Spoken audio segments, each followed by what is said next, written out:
Tragedy strikes a small college town. It's literally like what nightmares are made of. The hunt for a killer. Like when you're a little kid and you think of the boogeyman. And a nation on edge. Grisly murders of 4 college students in Idaho. Until a suspect arrested. Bryan Kohberger. Bryan Kohberger. Bryan Kohberger. I'm actually just from a very rural area. The criminology PhD student showing little emotion. I can actually see Bryan in my mind. Very solemn face. I am playing a role. Even now when people talk about him, they notice, say, oh, he's got those eyes. It did kind of send up a little bit of a flag. I am stuck. And I'm like, oh my God, that makes sense. Is this guy an incel? What was his motivation? Girls still didn't like him and kept getting rejection after rejection. I am intelligent. I mean, he was a really nice guy. I hope he's innocent. I think there's a lot more to this story than meets the eye. What do we know about Bryan Kohberger? I am blank.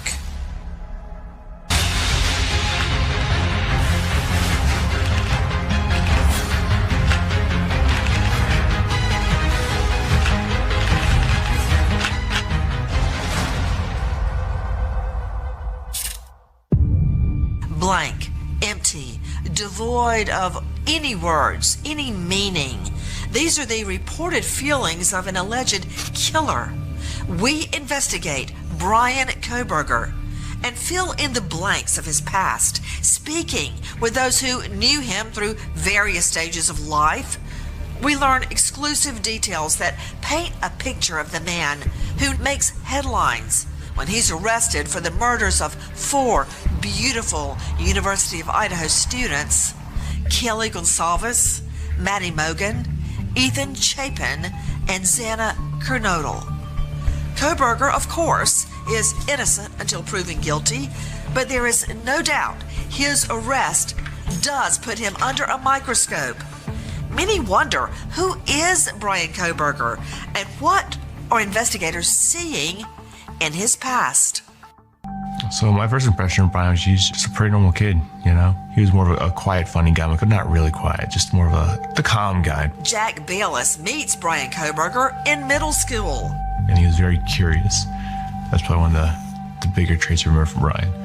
What if reality is just a dream kind of stuff, Just really profound kind of stuff, I guess. Bayless and Kohberger's friendship looks like any other. 2 teens being teens in rural Pennsylvania. We just hang around in the woods and do preteen, teenage things, flipping rocks, looking for snakes, and hanging out and playing video games. I remember being at his house. It looked relatively cozy. It looked like a normal house. We had normal parents. If something was there that was off, I would have remembered it. A normal home, normal parents, normal friends. By all accounts, from the outside looking in, everything is just that. Normal. Except for a medical condition that takes center stage in Kohberger's life from a very young age. I know he also struggled with visual snow. The condition makes him see static, like an old TV set. He starts writing about it in an online forum when he's 15 years old.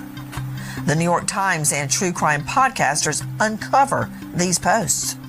In one, he says he's depressed, even suicidal. I can't remember anything recent or anything from childhood. I'm just a blank soul living in the now. This whole thing has made me crazy. I feel like my life is pointless because people can think about times with parents' childhood memories and be happy, and I won't be able to. Kohberger, the youngest in a family of 5, grows up in a quiet town surrounded by the Pocono Mountains with older sisters, Melissa and Amanda, mother, Marianne, dad, Michael. They were very involved parents. It seemed like he had a very supportive home environment, and the parents were always there if needed. Donna Yozuiak, Kohberger's former guidance counselor at Pleasant Valley High. Dad worked as a school mechanic. Mom was a paraprofessional. Very nice people. I met with them very frequently to discuss his career path. During Kohberger's youth, his mother writes letters published in a local newspaper standing against abortion and for gun control. She also writes a letter against the death penalty, writing, quote, "State sanctified murder is still just that, murder." It's an eerie foreshadowing for a mom who may have to protect her own son from that very fate. He stood out in the fact that he was very intelligent. He was very intellectual. He would delve into topics that are not on a shallow level. The truth of the matter is there were no red flags. He had very good grades. He seemed very focused, academically motivated, and would not give a school counselor any reason for concern. Despite the persona Kohberger's teachers see, his online posts continue. I always feel as if I am not there, completely depersonalized. Crazy thoughts. I feel like nothing has a point to it. When I get home, I am mean to my family. I can say and do whatever I want with little remorse. Everyone hates me. Pretty much, I am an asshole. I am intelligent, but I feel the opposite. I say things I don't mean. In addition to the dark online posts, Kohberger also reportedly releases a song where he raps about being the devil. You are not my equal, you are equal, but I'm feeble, and now I'm going regal. Don't fuck with us. You learn a lesson. The lyrics are a stark contrast to Kohberger's lofty goals to protect and serve. During high school, he says he wants to be an Army Ranger and seeks out a special program in addition to his regular classes at the Monroe Career and Technical Institute. I remember working with his family and him to fill out the application. He was enrolling in the Protective Services program, and he was very enthusiastic. So Protective Services prepares students for a career in law enforcement, EMT, things like that. Police Academy Junior, putting on pretend handcuffs. They police the building just as though they would officers on patrol. Tanya Carmela Beers, a former administrator at the tech school. Enrollment is very competitive. Protective Services is one of the most sought after programs. The cap is limited at 25. So that means for the 4 school districts in Monroe County, only 25 students could get in. He needed to have good grades. He needed to have good attendance. He needed to have a discipline record that was non-existent. We look at all the information that we can get about them because they are being given inside information about how police handle their business. Getting in can be tricky, but he was able to get into the program and he met all of those standards. To this day, Carmela Beers and Yoswiak can picture Kohberger in the halls. I can actually see Bryan in my mind. I can see him walking because he's very tall. I see him in his Protective Services uniform. I remember him dressed that way, patrolling the school with other students. He carried the uniform very, very well, and you could tell that it was a real sense of pride for him to be doing that. This was something he was always interested in and something that he had always studied, and it was something that he had been looking at throughout even younger years. He was very intrigued about the law and how he wanted to go into that field. He just wanted to help people. Seeking a career in law enforcement or criminal justice, most people go into that because they want to make a difference. And then there are those that, it's fantasy material for them. Dr. Chris Mohandi is a forensic psychologist. While there's no proof that we know of that Kohberger's studies are actually fantasy material for him, Mohandi is an expert in analyzing accused killers. He is not connected to this case. Mohandi believes some people who study the law are hiding more sinister motivations. The things they're reading about are stimulating, but not in the right way. It's not the excitement of learning how you can serve your community better. It's the excitement of the offenses that they're learning about that becomes stimulating to them. Also because the power of the role in that area their insatiable need for power over others. When I think about how he took the program seriously, he was just very much needed to be in charge of everything. Like another student would watch the students for the day, be in charge of them as their patrol officer, if you will. He liked it when the other students answered to him, but it was to the nth degree. It was a little much. At that time, it seemed like he was just really zealous. But then when I think back about it, all of those things, knowing what I know now, are flags. Flags that Carmela Beers and Bayless admit they only began to notice after Kohberger's arrest. Sometimes people snap, and you never know who's going to snap or why they snap. One possible reason? There are a number of ways people become arrogant and condescending. And one trajectory is a person who's been bullied, been made fun of, who may have had issues with their own body image. He'd been a heavier guy, like a noticeably heavier guy. You could see it, you know. Wasn't like he was, just a little chubby. He was pretty up there. Some friends describe Kohberger as a, quote, overweight outcast. Socially awkward, they say he didn't really fit in. A classmate also recalls Kohberger's rocky relationship with women, saying Kohberger couldn't take a hint when he's rejected, leading girls to bully him and call him a creep. Once or twice, he'd want to hang out with girls. Like, oh, we should call this girl to hang out. We should call this girl to hang out. They'd always be busy or something. Men who are frustrated, feel like they've been mistreated by women, view women as objects, have hostile, narrow-minded, rigid, intolerant views towards those women. That is Dr. Mahandi's description of an incel, short for involuntary celibate. They are dismissive of women as, whole human beings. It's like, on the one hand, I hate you, but on the other hand, I want to possess you as an object. And how dare you reject me? There's no evidence that Bryan Kohberger was an incel. But an individual doesn't have to be an incel to be sympathetic to the ideas and the viewpoint of incels. Once known as being bright, eager, with the world at his fingertips, things take a turn for Kohberger while he's in the Protective Services program. His administrator shares information on camera with us for the very first time. There had been one or two incidents that had occurred that I had dealt with concerning him. For Bryan, the situations were subtle. They weren't really bold situations, but they rose to the degree as they began to mount. Bound by a student confidentiality law, Carmela Beers cannot reveal exact details of the, quote, incidents, but she does disclose they are related to female students. You might not think necessarily of a female in protective services, but that was something that we recruited for.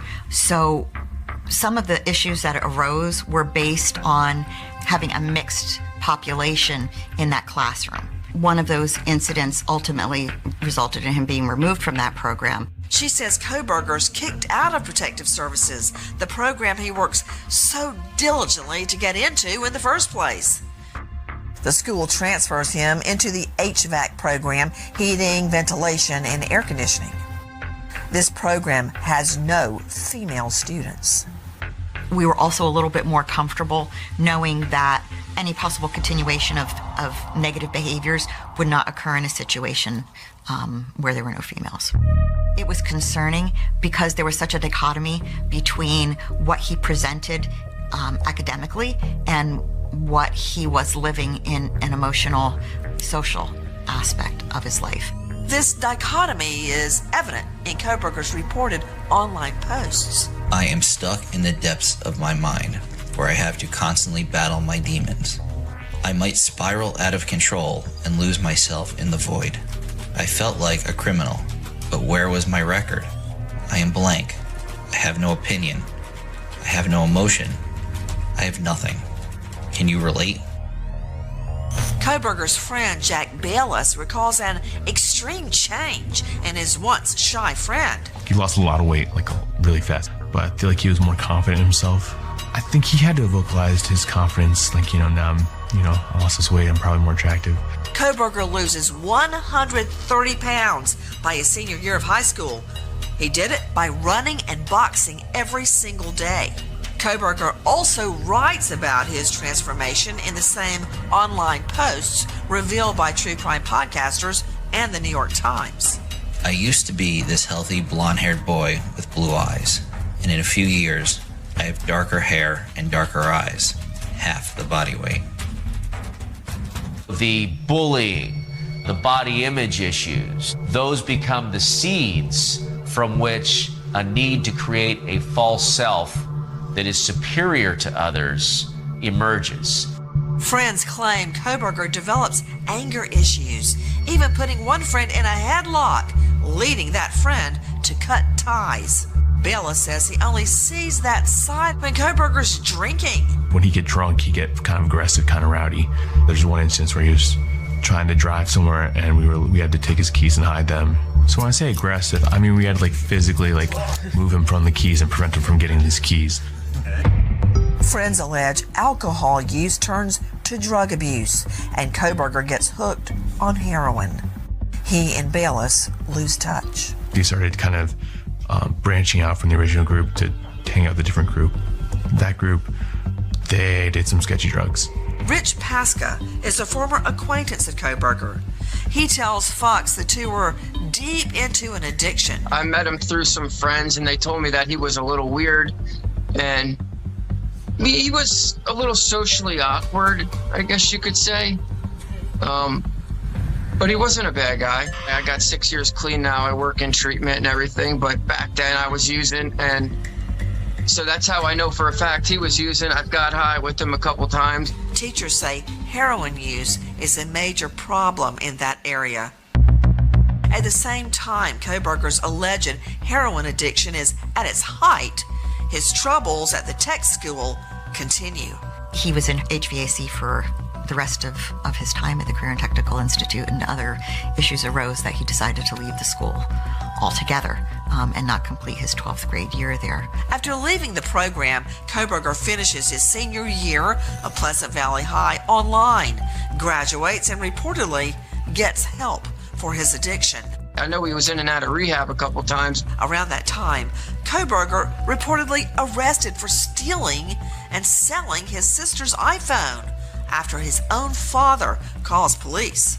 He is charged with misdemeanor theft, but does not go to jail, and his record is wiped clean. Somehow, Kohberger kicks his heroin habit and begins to study psychology at community college. Even though some say he's got a rocky past with his former school district, he applies as a part-time security guard at his former high school. I do know he was, always interested in law enforcement. That's usually kind of a dip your toes in the water kind of experience, is being a security guard for somewhere where you don't have to have that police training. While on the job, Kohberger reportedly helps a fellow security guard save the life of a hall monitor struggling to breathe. Kohberger's life seemingly takes a turn for the better. Like most college students, he reportedly decides to put himself out there in the dating world. But the trends from high school go on. Only after his arrest, a woman named Haley Willette comes forward. She says she meets him through Tinder during his early college years and that he's very pushy and a stage 5 clinger. Willette says Kohberger tells her she has good birthing hips. This behavior, again, reminds Dr. Mohandi of an incel. Incels. A lot of them are socially awkward. They're going to use the dating apps. They may misrepresent themselves, sort of catfish, if you will. But when it comes down to relating on an emotional, true connection, it's going to fall short. After graduating community college, Kohberger moves on to DeSales University and continues to study psychology, reconnecting with his childhood friend. To me personally, he really opened up more in his later college years. We're talking more than we talked in high school. He called me fairly often. Bella shares private messages from around this time. He goes and says, I like forensic psychology and studying criminals. I don't care about the money. And he's saying, I would assist in the capture of a violent criminal for sure, but getting a job like that is difficult. I'm thinking more along the lines of dealing with high-profile offenders. In the messages, Kohberger also opens up about the root of his teenage heroin addiction. I only knew this when I was in a deep suicidal state. And he says, I've been depressed for so long that I developed a weird sense of meaning. And he says, I've been depressed since I was 5. One of the main topics of discussion, women. So the thing we talk about a lot, the dating scene, it just got kind of just really hard. But he was just having a time, getting ghosted a lot, talking to a girl and then wondering, oh, why didn't she text back ever? And they'd also be like, yeah, I was talking to this girl or this girl was cute and I thought we hit it off and we didn't, I guess. So he'd vent about stuff like that to me. I think he just felt frustrated is just the biggest word. Frustrated, a feeling Dr. Chris Mahandi believes is common for incels. So there's a sense of entitlement that goes with this community of men. Some who actually commiserate, in their hatred of women, in their frustrations with not being able to obtain their desired, idealized, woman as a sexual object. The owner of a brewery comes forward and recalls Kohberger making creepy comments towards female staff and customers. Others, like Kohberger's former classmate Josh Ferraro, have positive memories. I mean, he was a really nice guy. The guy that I went to college with, that dude was nice. My first impression of him was he's a little odd, but he's a nice guy. Does not stand out, but he blended in. Like, he was a pretty normal guy. Kohberger graduates undergrad and continues at DeSales to get a master's in criminal justice. He dives deep into research, seeking out ex-cons for a project, then posting a survey with questions like, before making your move, how did you approach the victim or target? And after committing the crime, what were you thinking and feeling?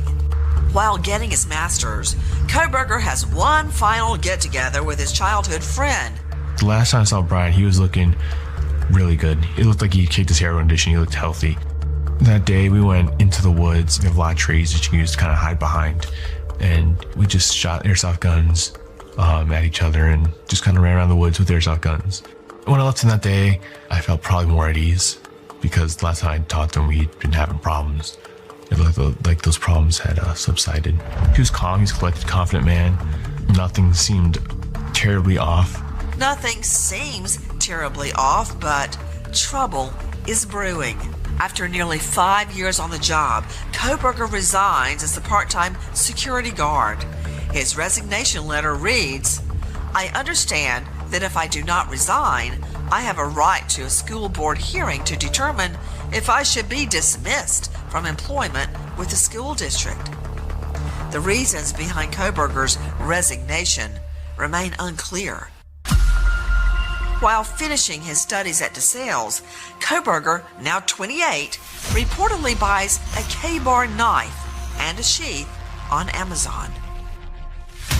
Months later, he moves cross-country to Pullman, Washington to get his PhD in criminal justice from Washington State University, 20 minutes down the road from University of Idaho.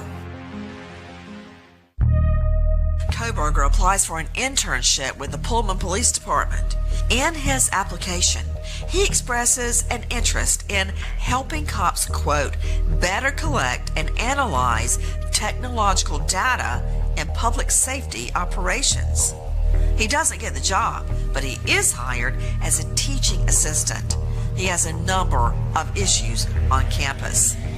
As a student, it's claimed he's pushy, known for sitting front and center, quickly offering opinions, and regularly battling with female professors.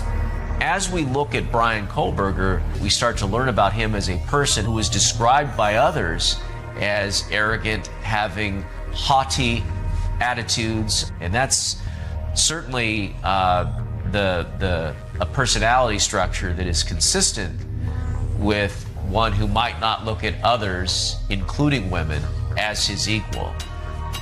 And off campus, he has issues as well, allegedly sneaking into a female friend's apartment and moving her furniture around. and having this exchange with a female police officer who pulls him over. I think you know why I stopped you. You ran the red light. What actually happened was I was stuck in the middle of the intersection. Yeah, so I was behind you the whole time. Yeah. Yeah. But in that situation, the best thing to do then would be back up. You're just supposed to wait behind the white line. Drivers do it all the time, but it never even occurred to me that was actually something wrong. I'm just curious about the law. I don't mean to. Oh no, yeah, I can find it for you. Yeah. As a teaching assistant, he's said to be a very harsh grader. Faculty tells Kohberger they're concerned about his behavior after he has an alleged altercation with a professor. That's less than 2 weeks before Moscow, Idaho is changed forever.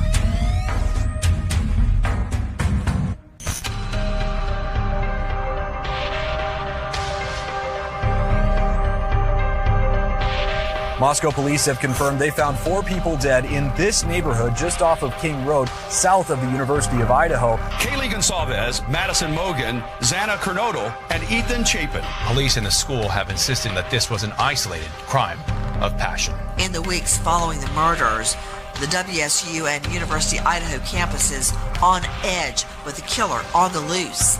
But classes continue. Former students say Kohberger, a once harsh grader, suddenly starts giving good marks.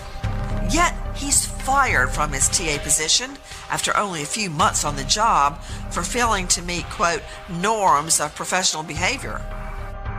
As Thanksgiving break approaches and Moscow authorities remain tight-lipped about a suspect in the gruesome killings on King Road, Kohberger embarks on a father-son road trip from Washington to his hometown in Pennsylvania, getting pulled over not once.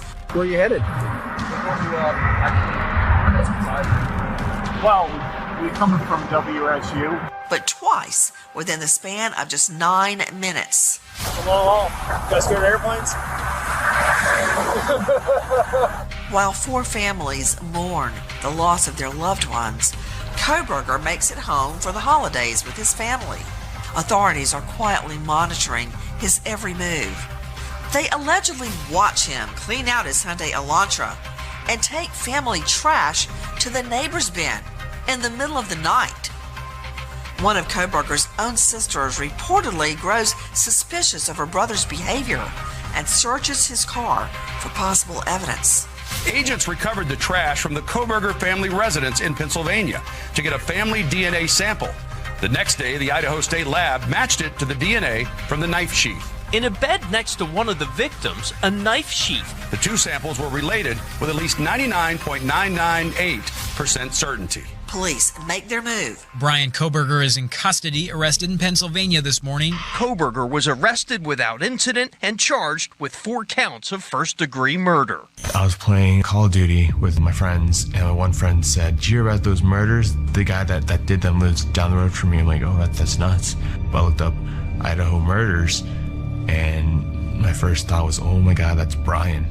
That internal battle is like, this is the guy I knew, and this guy cared about and what's best for him, but at the same time, what he possibly did is heinous to a level where it's like, it's irredeemable.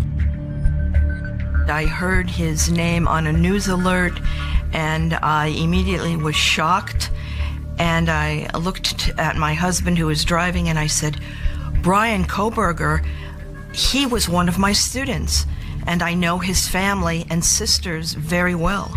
Because he had such supportive parents, I was very surprised to hear the accusations that are now wielded against him. Bryan was a very good student. He was very serious about what he wanted to do. So hearing that such an egregious crime was committed was very surprising. I started to think about incidents that had occurred. And then I thought, well, that makes sense. Everybody is affected by this. Teachers, guidance counselors, everyone who has come in contact with him and had some kind of relationship, or any of the students at some time, are directly affected by this. The parents are people, the sisters are people, the family are people. Kohberger's family says he's, quote, a caring son and brother. The search warrant for Idaho quadruple murder suspect Bryan Kohberger's apartment. Police found reportedly a pillow with a reddish-brown stain, one nitrate-type black glove, a possible hair strand, and shoes with diamond-pattern soles, which matches the footprint that was found at the scene. Judge John Judge read Kohberger his rights. You understand these rights? Yes. Then the charges. Count 1, burglary.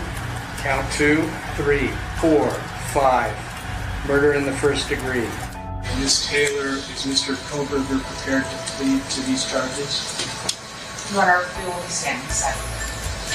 Because Mr. Kohberger is standing silent, I'm going to enter not guilty pleas on each charge. Just based on the evidence they have and all the information that the police have gathered, he's looking pretty guilty. But BLS hopes he's wrong. I still hope he's innocent. There's still some part of me that, not my friend.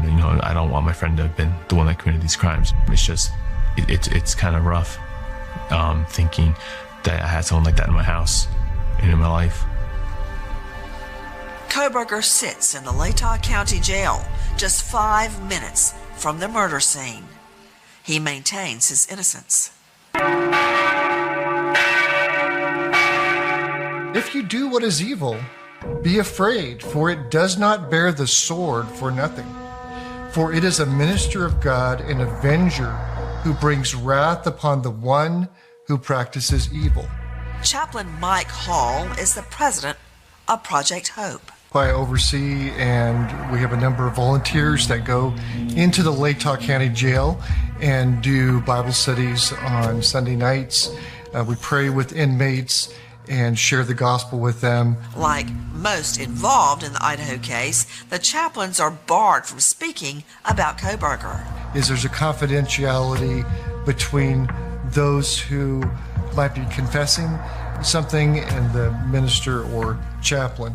But Hall gives us a window into the types of conversations Kohberger may be having behind bars.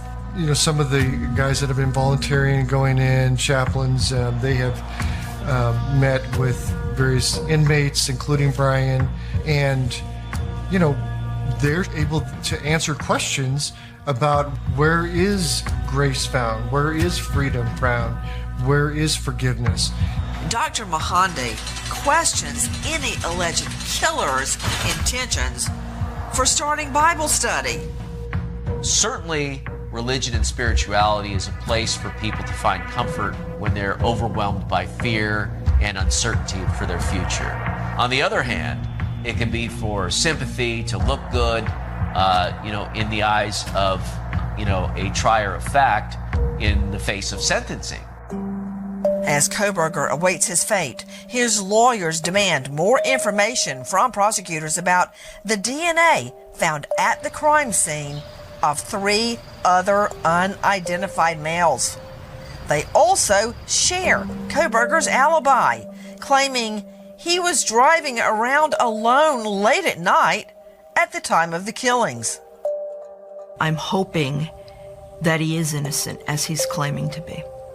Once the facts come out, then I will form an opinion. But right now, Bryan is innocent until he's proven guilty. If he is guilty, what snapped? For Bryan, if he has done this and he's found guilty, then I would encourage him to confess that and to admit what he's done, not just be convicted in a court of law, but to confess that and to make amends and apologize for what he's done. Prosecutors announce they will seek the death penalty against Kohberger, something his mother railed against in her article 15 years earlier. She was trying to protect lives of convicted criminals. It's very ironic now that, although she didn't know it at the time, she was also looking to protect the life of her own son. Going into the next life is a scary proposition. If you're facing the death penalty, desperation is a very clear thing. There's a sense where, there's nothing I can do to make myself right with God. While the nation waits to see exactly what Kohberger's trial will hold, for families will never be the same. That our hearts grieve with the families. As a father myself, I can't begin to imagine the pain and suffering that these folks have gone through. If he did kill his people, it's such a heinous thing and all abhorrent to an indescribable level. With all eyes on Kohberger, Jack Bayless says the scariest part. It could have been anyone. It could be your neighbor, it could be your teacher, it could be your best friend of 30 years. There was no clear signs of good or bad. He's just a normal guy with normal circumstances as far as I know. And that's probably the scariest part. Our investigation exposes just how complex the alleged killer really is. Kohberger has been charged, not convicted. He's innocent until proven guilty. We wait as justice unfolds.